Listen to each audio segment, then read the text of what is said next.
So recently, I started a new project on TikTok. I made a list of all the animes I wanted to watch, plus a few I wanted to rewatch, picked one randomly, watched it, and made a review of it.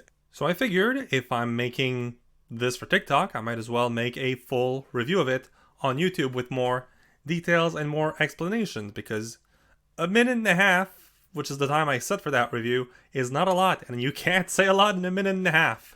So the anime that I ended up watching was Natsu de Matteru, Waiting in the Summer, which is a slice of life mixed with some sci-fi alien elements, which, as I've said in the TikTok, I had no idea was in that anime until I watched the first episode. Like, that was an unexpected surprise.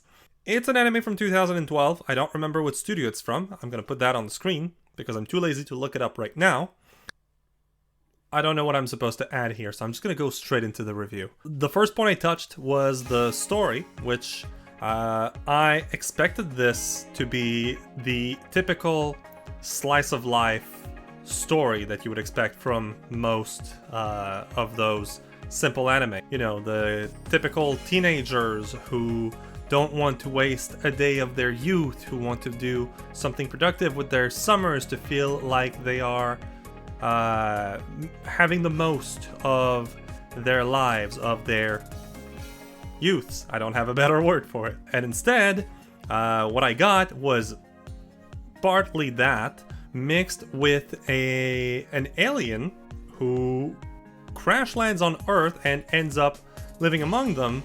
And I don't know why that alien looks 100% like a human and probably is 100% a human. That is kind of implied at some point. That was actually a really refreshing take on the slice of life formula that I had not seen in a long time. I used to say slice of life was my favorite genre of anime, but it kind of grew stale after a while. Like, the stories kept on repeating, the characters kept going through the same thing, and it kept on being similar and similar. So having that felt new and gave me a new love for that genre, which I had not watched in a long time. And for all of that, I gave it a 9 out of 10. Originally, I did, after the review, find out that there was an extra episode and OVA that was released with the Blu-ray. I'm not sure. Like, I did just watch it. Maybe if I was to rewatch the entire anime, I would add maybe not a full point to bring it to a 10, but maybe a 9.5, since it did conclude a little bit better the story. Like, I thought the ending, without going into spoiler territory, I thought the ending was lacking a few things. Like, a few things that I wanted to see that I just didn't get. I did forget to mention that final episode, like episode 12, not the OVA, the conclusion to the anime proper, is hands down it's the best episode in the entire series. It answered so many questions in the most perfect way possible, in a twist I could not see coming. I mean, never mind, I could probably see it coming, but I didn't think they would actually go that way. Like, they said it as a joke 7 episodes earlier, and then it turns out to be true, and it's phenomenal. It's amazing. I love that episode. I loved it. So 9 out of 10 for the story. For the characters, I would argue they are the most important part of a slice of life, no matter how good the story is or everything else. If you don't care about the characters, you don't care about what life they're going through. You just want to move on to more interesting people. And luckily for this show, the characters are great, or at least the main cast. I say that like there's a lot of secondary cast. Like, there's the 6 main characters, and there's, I want to say, 4 other characters. Either way, focusing on those 6, they are all interesting. They are all relatable to some extent. I mean, obviously the alien, you don't relate to the alien part, but you relate to the part where you don't quite know what you're doing, and I guess the part where she falls in love for the first time, because most people go through that at least once in their life, or at least I hope so, because it's a wonderful feeling. But yeah, one worry I have with most slice of life regarding characters is that there usually is at least one that does not quite add anything to the story. He's there to do jokes, but if you take that character out, nothing changes. The story still happens the same way. He does not impact anyone. He does not impact any event. He just is there because.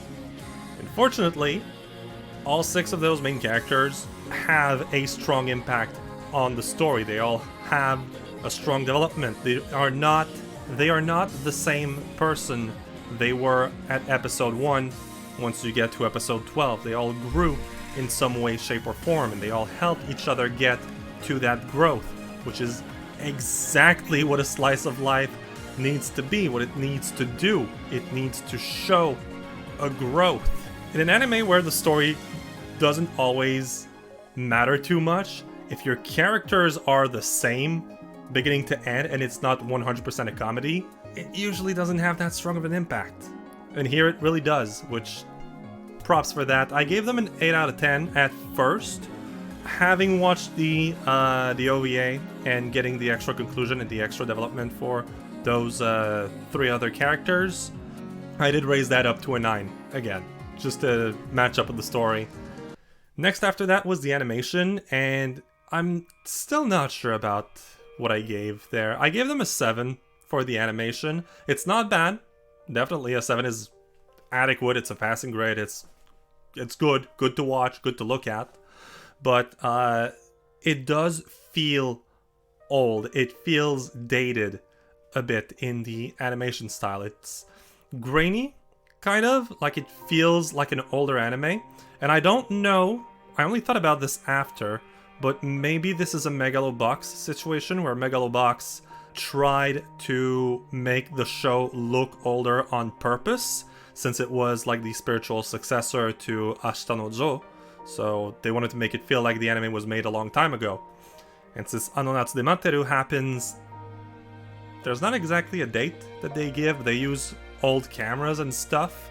So I would assume it's somewhere in the 80s and 90s, mid-90s at most. So maybe it was made on purpose to look like it was made during that time period, like using that equipment. But I'm not sure of that. I didn't find any proof of it. If you do know about that, do let me know down below. I would appreciate to have that information. I might have to adjust my score if that's the case. Like if that was the intent, I would raise that up to an 8.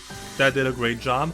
But if it was not, if that's just how they did it because they did it that way, that's a 7.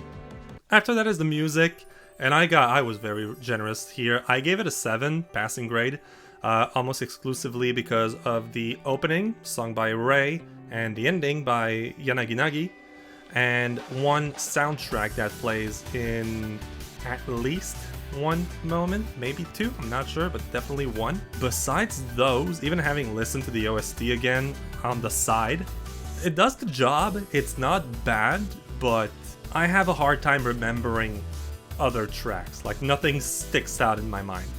Like I probably should have gone down to a 6, but that's the first one of these I'm doing. I'm not gonna pretend I have my settings set straight right away. So 7 for the music. Not bad, does the job, but it's not exceptional. Last but not least, I rank the entertainment entertainment factor, I'm gonna say. Basically just how much I enjoyed watching this anime, how much I have liked wasting those 5 hours of my life watching those 13 episodes now. And that is a perfect 10 for me. I think I made my point with the story. This is a fresh take on slice of life that I did not know I wanted, and it is the most fun I've had watching anime. Take that with a grain of salt. The most fun I've had watching an anime in recent memory. There is one exception to that, but I'll get to it once the current season ends, because that's still ongoing and I don't want to talk about something that's not over just yet, because it can still crash and burn. Having said that, it's still really fun to watch. 10 out of 10, I would probably watch it again some other day. I've had a lot of fun with it. I did not expect to fall in love with it this way. And this, after reflection, brought the anime up to a 42 out of 50 or 84%. Possibly higher than that depending on the animation thing, but let's just leave it at 42 for now. Which, I mean, it's not bad. It's an 8.5 out of 10. Like, that's a good rating on my anime list or any other thing. Like, do I have anything else to add to this? And yeah, I think that's about all of the thoughts I had about this anime. Hopefully I didn't forget anything and I won't have to record this again. Hi, Editing Doll here. Just one small thing that I forgot, because obviously I forgot something. Not necessarily about the anime, but just something I found funny. I could not watch this anime on any of the platforms I am subscribed to, which means I had to find an unofficial source. So I watched a fan-subbed anime for the first time in probably a decade, and I took a picture of the funniest quote, because it's amazing. It's on screen right now. I hope you find it as funny as I did, because I had to pause the anime at 1 AM because I was laughing too hard. So there, it's shared. Hope you had a laugh with that. Back to Past Me. Hopefully this will become a series. I've already rolled for the next anime I'm watching. Did not start it yet. I'll do that tomorrow, but hopefully I'll be able to watch it quickly and get another one of these out sooner rather than later. If you enjoyed it, do let me know. Do leave a like, comment, subscribe, all of that good stuff. And I think that's about it. So I'm Tall. I'll see you guys next time. Until then, keep having fun.